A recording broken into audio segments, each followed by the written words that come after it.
Hallo und herzlich willkommen auf meinem Kanal Ingas Color Art. Ich habe mir eine quadratische Leinwand ausgesucht und möchte heute in der Spachteltechnik arbeiten, allerdings ausschließlich mit Acrylfarben, weil ich es so liebe, wenn Acrylfarben, die getrocknet sind, Strukturen hinterlassen. Die Farben erscheinen auf den ersten Blick ein wenig dunkel, zumindest aus mancher Kameraperspektive. Aber wenn das Bild gleich von oben gezeigt wird, sieht man, dass die Farbtöne dunkles Blau, Phthalo-Grün und Schwarz aufgetragen worden sind.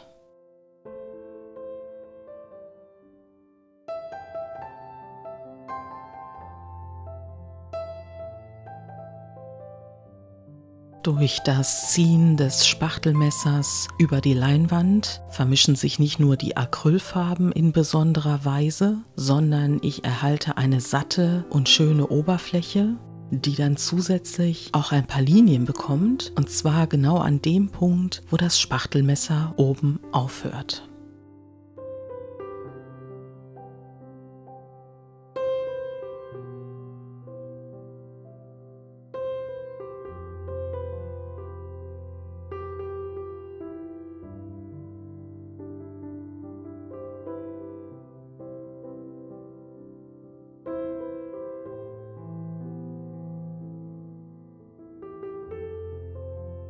Ich trockne die Schicht zwischendurch nicht an und fülle noch ein bisschen mit grüner Acrylfarbe auf, sodass langsam aber sicher ein Untergrund entsteht, der ein bisschen ans Meer erinnert. Für mich ist das eine sehr meditative Arbeit. Ich mache das meistens in Ruhe und ganz ohne Musik, um mich einfach mit all meinen Sinnen auf das, was ich gerade tue, einlassen zu können.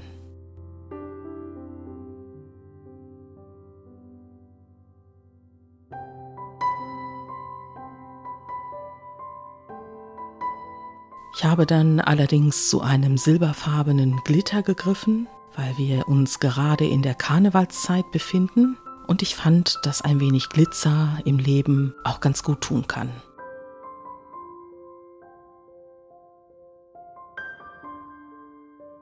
Leider hat sich der Glitter nicht ganz so aufgetragen, wie ich es wollte, sondern eher so in kleineren Ansammlungen. Und dann kam mir die Idee, dass ich den Glitter etwas in die Acrylfarbe einarbeiten könnte. Und das Schöne daran war, weil es ja ein silberner Glitter ist, dass ich anschließend auch leicht grünliche und bläuliche Glitzerpartikel auf meiner Leinwand hatte.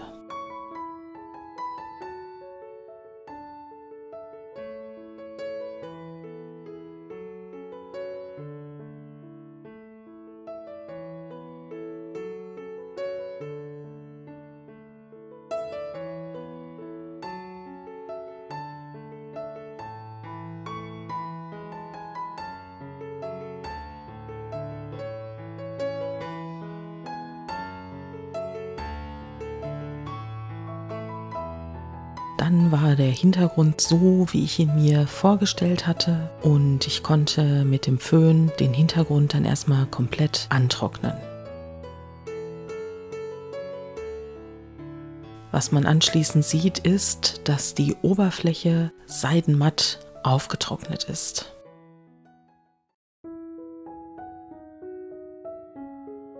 Auch wenn das Video zur Karnevalszeit erscheinen wird, habe ich mich dann doch entschieden, nicht einer Art bunten Kostümierung zu folgen, sondern ich hatte aufgrund des blau-grünen Hintergrunds etwas im Hinterkopf, so Richtung Rost und Patina, und dafür habe ich mir dann entsprechende Farben ausgewählt.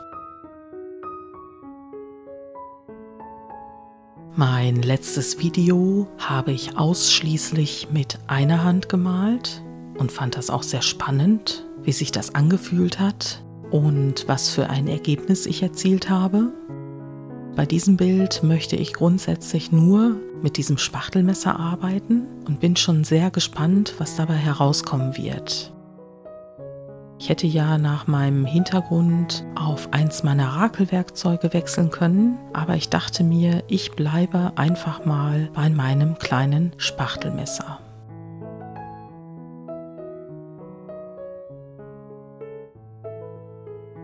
Die Farben, die ich verwendet habe, passen ganz gut zu dem dunklen Hintergrund. Und zwar habe ich mich für ein Türkisgrün, das Umbra Natur und die Metallic-Farbe Kupfer entschieden.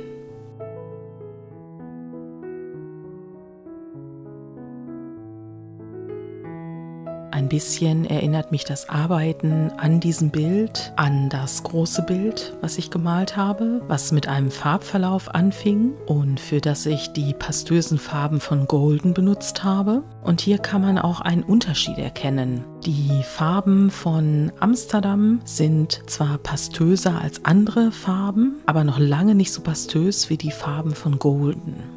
Und deshalb lassen die sich hier auch viel besser mit dem Spachtelmesser auf der Leinwand verteilen und sie gehen auch viel eher Farbmischungen ein.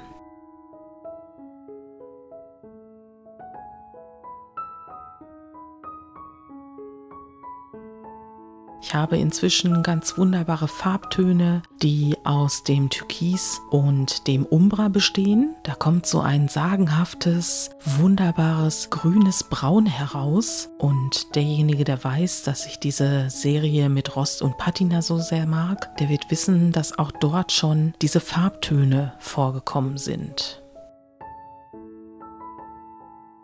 Inzwischen hatte ich noch mehr Kupfer aus der Flasche auf die Leinwand gegeben und ich habe mich für dieses Bild für etwas mehr Kupfer entschieden, weil ich einen blaugrünen, sehr dunklen Hintergrund habe, der seitenmatt aufgetrocknet ist und die Metallic-Farbe Kupfer bringt einen besonderen Glanz auf die Leinwand. Und dadurch, dass sich das Kupfer auch mit den anderen Farben mischt, sind dann immer wieder Stellen metallisch glänzend, die normalerweise so nicht glänzen würden. Als Kontrast trage ich danach das Türkisgrün auf. Das ist ein sehr deckender Farbton und der legt sich dann auch wie eine Patinaschicht auf das Kupfer. Ihr kennt bestimmt Metalldächer, oft sind es auch Dächer an Kirchen und je nachdem, welches Metall verwendet worden ist, verwittert das in einem anderen Farbton.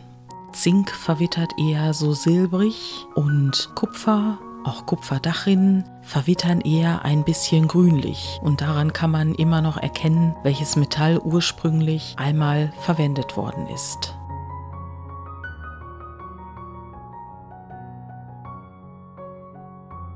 Den dunklen braunen Farbton, das Umbra, verwende ich als Kontrastmittel einmal zu dem hellen Türkis und zum anderen handelt es sich dabei um eine transluzente Farbe.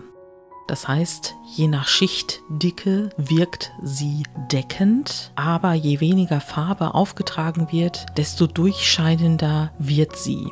Und das ist sehr reizvoll im Zusammenspiel mit dem sehr deckenden Türkisgrün.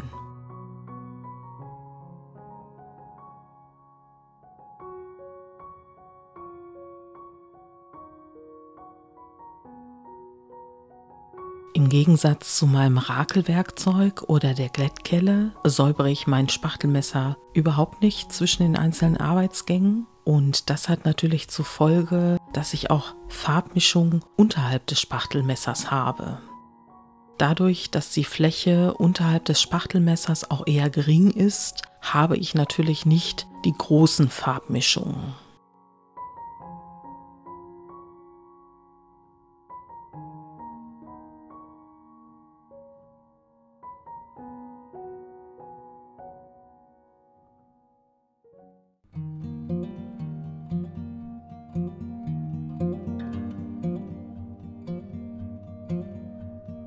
Inzwischen bin ich bei der Detailarbeit angekommen. Ich schaue jetzt also genauer hin, wo fehlt noch ein bisschen von der Farbe, wo habe ich vielleicht Tiefen im Bild, wo kann ich etwas herausarbeiten und so arbeite ich mich dann jetzt etwas kleinteiliger voran und ergänze hier und da auch nochmal ein paar Farben.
Jetzt kommt eins meiner liebsten Elemente zum Einsatz. Und zwar ist das ein Sand-Kupfer-Glitter-Gemisch. Das habe ich mir irgendwann mal aus irgendeinem Dekoladen mitgebracht. Es gibt dafür leider keine Bezugsquelle im Internet. Ich hatte das schon recherchiert. Und genauso wie ich vorhin den silbernen Glitzer auf die Hintergrundbemalung aufgebracht habe, gebe ich jetzt einiges von dieser wunderbaren Mischung auf die obersten Schichten meines abstrakten Acrylbildes. Und ich verspreche euch, diesmal wird die Kamera aber auch das Glitzern zeigen können.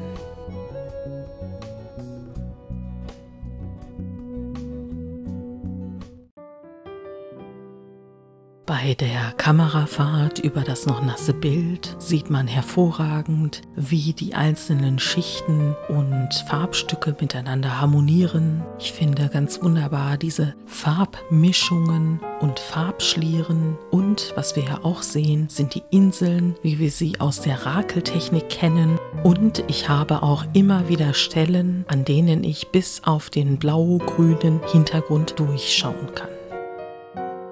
Vereinzelt sind auch noch silberne Glitzerstückchen zu sehen.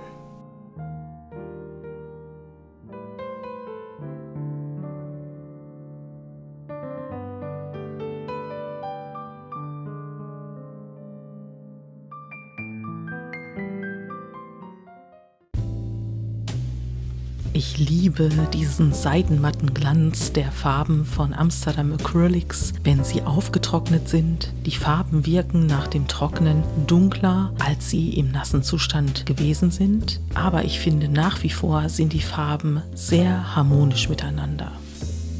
Ich finde auch die tollen Glanzbereiche des Kupfers hervorragend zu den etwas dunkleren Bereichen des Umbra. Und was man hier auch wieder ganz besonders gut gesehen hat, ist, dass die Struktur der Leinwand trotz der vielen Schichten und Linien, die ich eingangs hatte, anschließend immer noch zu sehen ist.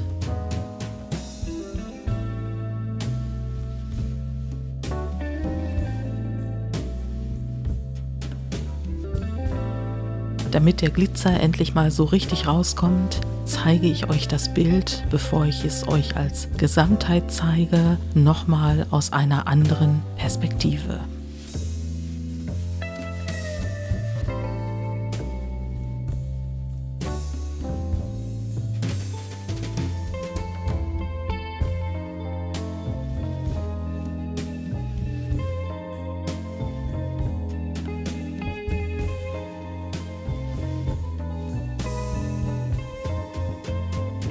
Ich danke dir herzlich fürs Zusehen. Ich danke dir herzlich fürs Zuhören. Ich würde mich sehr über ein Like für dieses Video freuen und auch über konstruktive Kritik.